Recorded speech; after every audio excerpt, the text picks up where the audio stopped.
What's going on, guys? Welcome to the channel today. Today what I want to talk about is the process to beginning to learn how to ride a motorcycle and the process to becoming legally able to ride a motorcycle in the United States. Now, state to state it's different, but for the most part it's probably pretty similar everywhere. And now what I'm going to go on record saying is my case, my experience.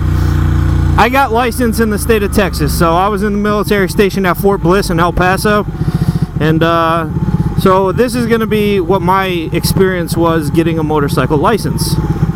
And if you're just tuning in, you never rode a motorcycle, you're thinking about riding a motorcycle, and you're just wondering to know, or you're wondering or wanting to know what the process is, this is going to be the video for you. Well, so I think it was 2012 when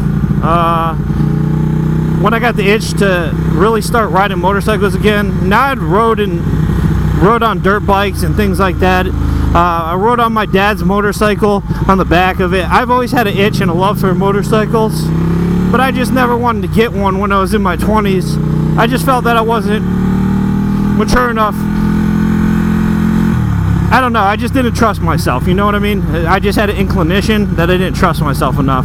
Because I've never been a fan of Harleys. I always liked sport bikes. And I didn't want to be the young gun that got on a sport bike and just killed himself because he was too immature and dumb to be responsible enough with the throttle. So I waited till I was 30, almost 30. I went to Afghanistan, saved up my cash, bought my first Ducati. It was the 848 Evo, the black one. I got a couple pictures of it on my Instagram. It was an awesome bike. That wasn't the bike I started riding on, though. I started riding on a Hyosung GT250R, which, go ahead, laugh at me if you want. I rode that bike just to learn how to ride and get used to riding a motorcycle in and out of traffic, you know. I didn't want to wreck my Ducati. They're expensive, man. But anyway, to a new rider or a rider wanting to start riding, my first recommendation would be learn how to drive a manual transmission on a car first. And I got it, it's a car, not a motorcycle. But working a clutch, working the gear shifter, you know, it'll get you used to the repetition of how to do it. And I got it, it's a little bit backwards because on a motorcycle the clutch is your hand and the gear shifter is your foot, and it's opposite on a car. But it does get you used to changing gears and understanding how to do that on a car. So the concept on a motorcycle is basically the same, except the gear shifting pattern is different. Typically it's 1 down, neutral, and then 5 up, or whatever, how many gears your transmission has. So I think that was important and helped me a lot as far as riding a motorcycle goes and understanding how to do the gears and everything. I think that would probably be a big help for anybody else to actually learn the manual transmission on a car first. Cars are a lot less forgiving, or a lot more forgiving, I'm sorry, because you'll stall and you won't fall off. It's on 4 wheels, you'll be alright. Also, there's the BRC, the Basic Riders Course. Now that's offered everywhere. If you're in the military, they give it to you for free. Usually the course is pretty backed up. So when I got home from Afghanistan, I paid out of my own pocket. I think it was like $200 to take it or something at El Paso Community College. Shout out. And I recommend going there regardless. Even if you know how to ride a motorcycle, they actually enforce the basics of riding a motorcycle. And if you've ridden for 10 years but you've never taken that class, you will probably learn something out of that class. I would be shocked if you could go in that class and say, I didn't learn anything.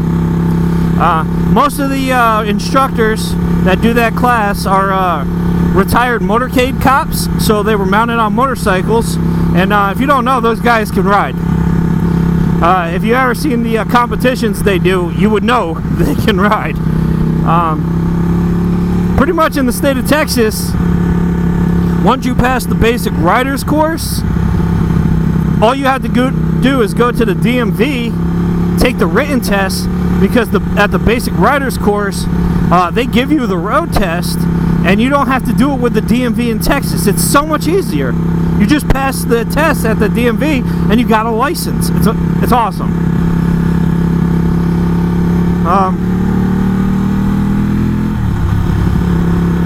Pretty much that's it. And don't be ashamed to start out on a bike that's not 1,000 or 600. You know, don't be ashamed, because a 250 will kill you at 60 miles an hour the same way a 1,000 will. So you'll be dead either way. But 250s and 500s and 600s that are not actual super sports, the more upright riding naked sport bikes that are 600s, they're detuned a little bit, they give you a little less power. I would definitely recommend those as a starter bike. Yeah, sorry, I just passed in a double yellow, but you know, sometimes you gotta do what you gotta do. But yeah, I would recommend starting on something a little more forgiving than a super sport or a super bike, being a 600 to 750 or anything over 1,000. A lot less forgiving. Your buddies might make fun of you, but hey, you'll be alive for them to make fun of you. That's just it, basically, guys. Be responsible out there. If you want to do this, do it legally. Riding dirty ain't no way to go. I feel like that's why a lot of these guys run from cops on sport bikes, because 9 times out of 10, their ass is probably riding dirty. I don't stop because I don't have a license, you know? When you get stopped without a license, I mean, they're going to impound your bike. You might go to jail. Pretty good reason not to stop. To me, I just think they're an idiot and they make the rest of us look bad. The blue light goes on behind me. Sure, I could probably give a cop a good run for his money, but I stop. I'm a motorcycle mechanic. If I ever want to turn wrenches in an actual garage, having a motorcycle license is pretty important to me. So yeah, like I said, just do it the right way, man. Go get your license, be allowed to ride. You know, have the minimum amount of insurance to cover your property and somebody else's property if you hit them. Pretty much that's it. Be a responsible adult human being. There you go, guys.